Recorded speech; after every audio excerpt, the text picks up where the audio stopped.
So ayan no, bitak na bearing no, yan no, bearing yung sira niya no. So yan po yung sinasabi ko na bearing siya no. Dito palitan na to, itong bearing na to, yan po mga ka-viewers, palitan na yan. Yan no, overhaul to. Nagkulang siguro ng oil ito ba, hindi na makakyat yung oil dahil nga sa gawang leaking, nagalik yung motor niya. So may tendency na maubusan ng oil, so hindi na makaakyat, kaya ganito yung nangyari sa bearing niya.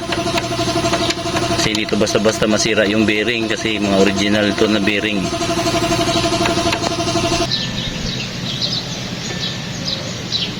Pa po yung wala pa pong budget yung may-ari, so at least alam niya na kung ano yung sira ng motor niya. So palitanan po ng bearing to no. Tanong ko mo pangalan dito kung suya ka pang.